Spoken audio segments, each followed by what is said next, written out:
안녕하세요. 크립토 노마드입니다.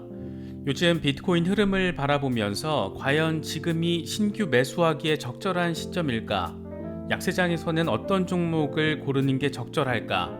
이런 고민하시는 분들 많이 계실 겁니다. 차트 분석을 아주 예리하게 잘하는 전문가 수준의 분석력을 가지고 있지 않다라면 사실 아주 낮은 저점을 절묘한 타이밍에 잘 잡는다라는 것은 일반인에게는 거의 불가능한 일이기도 합니다. 초보자들의 경우에는 단기적인 차트 흐름만 보고 매수 타점 잡기 그만큼 어렵다라는 것인데, 그래서 조금 더 크게 시야를 넓혀서 바라보면 고민의 강도를 조금은 낮출 수도 있지 않을까 싶습니다. 올해 시장의 가장 큰 관심사는 단연 비트코인이 10만 달러 돌파를 이뤄낼지 여부인데, 이와 관련해서 파인더가 나름 의미 있는 분석을 제시했습니다. 핀테크 전문가 33명의 전망을 통해서 올해 비트코인이 94,000달러를 찍은 뒤에 76,000달러 수준에서 마감할 거라는 게 핵심입니다. 리포트 내용을 자세히 살펴보면 올해도 전문가들은 롤러코스터 장세를 예상하고 있고, 그 핵심에는 금리 인상 이슈도 함께 자리하고 있다는 점을 확인할 수 있습니다. 모처럼 플랜 B가 입을 열었습니다. 여전히 S2F 모델에 대한 신뢰를 확인하면서 2022년은 매우 신나는 한 해가 될 것이다, 이렇게 말했습니다. 반면 일론 머스크의 경우에는 비트코인의 다음 추세는 이익보다는 손해가 될 것이라면서 규제 이슈에 대한 영향이 불가피하다라는 점을 설명했습니다. 그런가 하면 리플이 지난해 4분기 XRP 시장 보고서를 발표했습니다. 지난해 상황은 꾸준하게 이슈 트래킹을 해왔기 때문에 당연히 결과는 좋을 거라고 생각을 했는데, 생각보다 훨씬 XRP가 선전을 한 것으로 나타났습니다. 쉽게 말하면 XRP가 엄청 많이 팔리고 많이 사용됐다는 건데, XRP 순 매출액은 7억 1,700만 달러 규모로 전분기에 4억 9,100만 달러와 비교했을 때 46%나 증가한 것으로 나타났습니다. ODL 거래량 자체도 2배 정도 늘어서 10억 달러를 돌파해버렸습니다. 리플도 이런 수치에 짐짓 어깨가 들썩였는지 리포트 곳곳에 SEC와의 소송에도 불구하고 이런 표현들을 담아놨습니다. 리플 화이팅!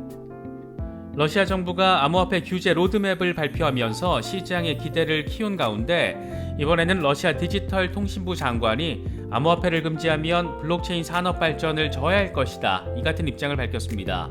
의외로 중국과 러시아 정부 인사들이 이렇게 정신머리 제대로 박힌 멘트를 내놓을 때마다 개인적으로는 깜짝깜짝 놀라게 되는 것 같습니다.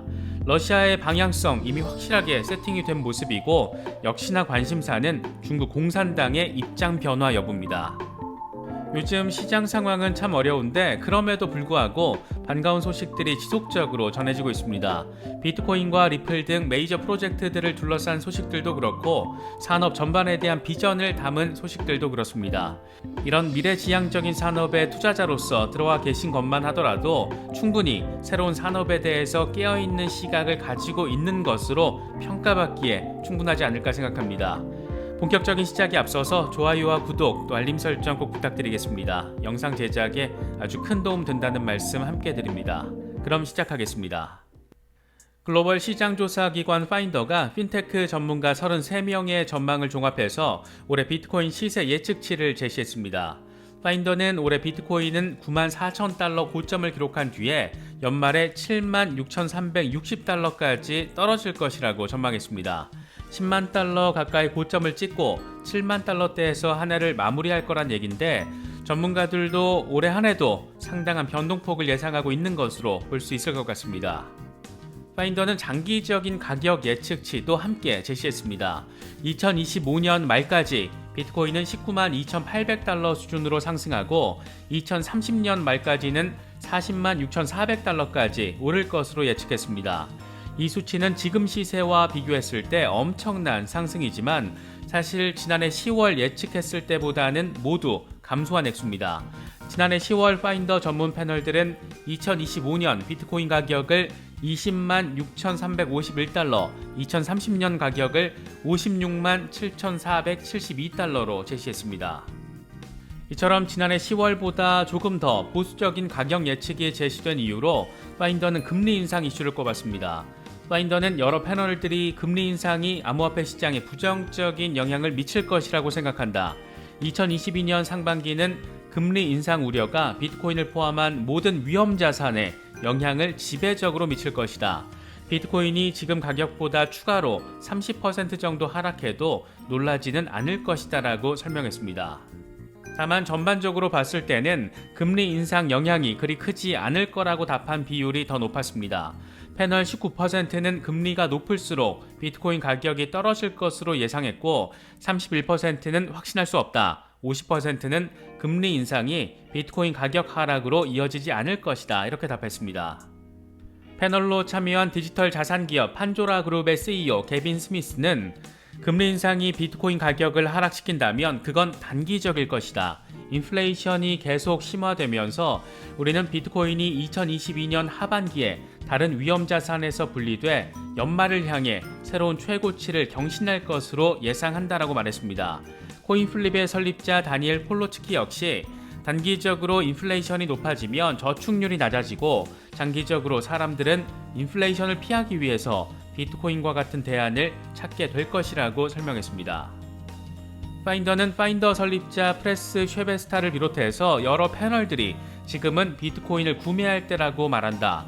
암호화폐는 전 세계 전통 금융 인프라의 주요 경쟁자라는 것이 증명되고 있고 많은 프로젝트가 이제 이론적인 영역인 잠재적인 가치를 훨씬 뛰어넘어서 안정적인 전달이 가능하다. 암호화폐 환경의 강력하고 독특한 측면 가운데 현재 경쟁이 치열한 자금 조달에 대한 접근을 제공하고 있는 디파이 플랫폼 수가 엄청 많고 이건 둔화될 조짐이 전혀 없다 이렇게 설명했습니다. 파인더는 약세장에서 보유할 만한 코인에 대해서도 설문을 벌였는데 패널 45%는 비트코인을 꼽았고 15%는 이더리움으로 나타났습니다. 그 뒤로는 폴카닷, USD 코인, 폴리곤, 테더, 카르다노, 테라 등이 뒤를 이었습니다. 지금이 과연 매수 타이밍인지 어떤 프로젝트들을 눈여겨봐야 하는지 여러 인사이트를 제시하고 있는 리포트로 바라볼 수도 있을 것 같습니다. 물론 모든 리포트나 시장 분석이 그렇듯 파인드 역시 리포트에 담긴 내용이 특정 암호화폐나 공급자에 대한 보증을 의미하는 건 아니다. 거래를 권장하는 것도 아니다. 이렇게 적시하면서 참고 자료로만 활용해야 한다는 점을 강조하기도 했습니다. 지난해 잇따른 예측 실패 이후에 요즘 말을 아끼는 모습을 보이고 있었던 플랜B가 2022년 비트코인 강세장을 예고했습니다. 플랜B는 나는 S2F 모델 말고도 RSI와 거래 실현 시가총액, 로지스틱 회귀 분석 등 다양한 방법을 사용한다. 내 돈은 S2F 모델에 따라서 투자되고 있다. 2022년은 매우 신나는 한 해가 될 것이다 라고 밝혔습니다. 반면 일론 머스크의 경우에는 요즘 시장 정서를 고려하면 비트코인의 다음 추세는 이익보다는 손해일 것이다. 미국의 암호화폐 규제에 대한 우려가 커지면서 시장의 긴장감이 더해지고 있다라고 나름의 시장 전망을 제시하기도 했습니다. 누군가의 예측에 근거해서 투자 결정을 내려서는 안 되겠지만 여러 기관, 전문가들의 분석은 최대한 모아서 투자 고려 대상 정보로 올려놓고 투자 판단을 내리는 노력 정도는 꼭 필요하지 않을까 생각됩니다. 이어서 리플 소식입니다. 리플사가 지난해 4분기 시장 보고서를 발표했는데 3분기와 비교했을 때 모든 측면에서 압도적인 성과를 이뤄냈습니다. 4분기 XRP 총 판매액은 7억 1,700만 달러를 기록하면서 3분기에 4억 9,100만 달러와 비교했을 때 46% 증가한 것으로 나타났습니다. 특히 XRP를 사용하는 송금 서비스인 ODL의 거래량이 10억 달러를 돌파했는데 3분기에 4억 9,100만 달러와 비교했을 때 2배 넘는 성장세를 기록했습니다. 그만큼 엄청난 양의 XRP가 국제 송금 과정에서 활용되고 있고 엄청 빠른 속도로 증가하고 있다는 점이 데이터로, 수치로, 실적으로 확인된 것으로 볼 수 있습니다. SEC와의 소송이라는 최악의 악재가 이어지고 있는 상황에서 일군 성과라서 더 큰 의미 부여할 수 있는데 이런 점을 리플사도 자랑하고 싶었는지 리포트에 분명하게 표현을 해놨습니다. 리플은 2021년은 SEC의 역풍에도 불구하고 고객 수요와 함께 글로벌 모멘텀이 치솟으면서 지금까지 리플렛에서 가장 성공적이고 수익성이 높은 한 해였다. 리플렛 거래수는 2배 이상 증가했고 지불금액 실행률은 100억 달러를 넘어섰다. 이건 SEC가 리플을 상대로 소송을 제기한 직후 최대 고객인 머니그램과 리플이 결별한 뒤에 확인되고 있는 상황들이다. 최근 중동 지역을 추가한 리플렛은 더 많은 글로벌 수요를 계속 확인하고 있다. 가장 주목할 만한 부분은 아시아태평양 에이펙 지역에서 2021년 2배 이상으로 ODL 볼륨이 늘어나면서 리플렛에서 ODL 거래 기여 가운데 가장 큰 부분을 차지하고 있다. 이렇게 자평하기도 했습니다. 리플이 이렇게 적극적으로 SEC를 명기에 가면서 리플과 XRP의 성과를 공개한 것은 기본적으로는 기업의 의무이기도 하지만 SEC를 대놓고 연맥이기 위한 목적도 깔려 있다라고 할 수 있습니다. SEC는 리플을 상대로 소송을 제기하면서 소장에 이렇게 적었습니다. 투자 목적성을 검토한 결과 XRP가 유틸리티 토큰으로서 실제 어딘가에 사용됐다고 보기 어렵고 통화에 해당하지도 않는다. 이렇기 때문에 SEC는 XRP가 증권에 해당한다라고 자체 결론을 내고 소송을 냈던 겁니다.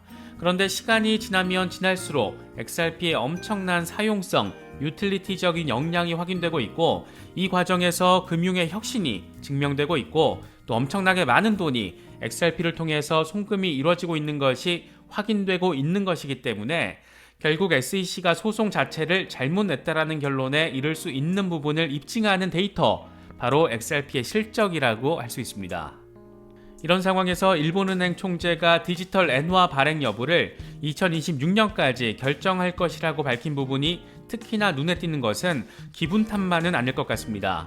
외신 보도 내용들을 보면 구로다 하루이코 일본 중앙은행 총재는 중의원 예산위원회 회의에 참석해서 CBDC인 디지털 엔화의 발행 여부는 2026년까지 판단할 수 있을 것이다. 유럽중앙은행은 지난 2년 동안 연구조사를 실시해서 디지털 유로화 발행 관련 방침을 분명히 하고 있다. 일본은행도 지난해 1월부터 CBDC 관련 방침을 발표하고 관련 실증 실험을 진행했다라고 설명했습니다. 여기서부터가 중요한 부분인데 하루이코 총재는 CBDC의 구체적인 포지션과 진행 방법은 나라나 지역에 따라서 다를 수 있지만 디지털 환경에 어울리는 안정적이고 효율적인 결제 시스템 구축을 목표로 CBDC를 사용한다는 점은 모두 같을 것이다. 일본은행도 각국의 CBDC 동향을 주시하고 국내외 관계자들과 밀접하게 협력하고 있다라고 설명했습니다. 여기서 얼라 싶은 생각을 들게 만드는 부분은 나라마다 다른 CBDC를 효율적으로 사용하는 방안에 대해서 고민을 하고 있다, 이런 부분인데 이건 리플이 백서를 통해서 밝힌 내용과 거의 동일한 부분입니다. 리플랩스는 백서를 통해서 서로 다른 CBDC를 연결하는 가교 용도로 XRP를 활용할 수 있다. 중앙은행이 만드는 CBDC는 각 기관의 특성에 따라서 다른 모양새일 가능성이 크다. XRP를 이용하면 CBDC 사이의 가치 이동을 더 빠르고 효율적으로 할 수 있다라고 밝혔습니다. 일본 중앙은행 총재의 고민과 리플의 목표가 거의 동일하다 보니까 일각에서는 결국 SBI 홀딩스가 작업을 해서 일본 CBDC의 주체가 리플이 될 것이다, 이런 전망들도 나오고 있는 그런 상황입니다. 사실 이건 어떻게 될지 단언해서 바라보기 어려운 부분이 존재하지만 일본에서의 SBI의 위상, XRP의 인기, 이런 것들을 고려하면 일본 CBDC 연구 과정에서 리플에 대한 관심도가 높아지는 상황은 충분히 고려해 볼 수 있는 상황이 아닐까 생각되기도 합니다. 이어서 요즘 암호화폐에 대한 입장을 180도 바꾼 러시아 관련 소식입니다. 러시아 정부가 암호화폐 규제 로드맵을 발표한 데 이어서 이번에는 주무부서인 디지털 통신부 장관이 암호화폐를 금지하면 블록체인 산업 발전을 저해할 것이다, 이렇게 밝혔습니다. 디지털 통신부 장관 막수트 샤다예프는 러시아 중앙은행이 보고서를 통해 제안한 암호화폐 금지령은 러시아 블록체인 솔루션 업계의 발전을 저해할 수 있다. 오늘날 암호화폐 산업에 수많은 러시아 기반 글로벌 프로젝트가 진행되고 있다.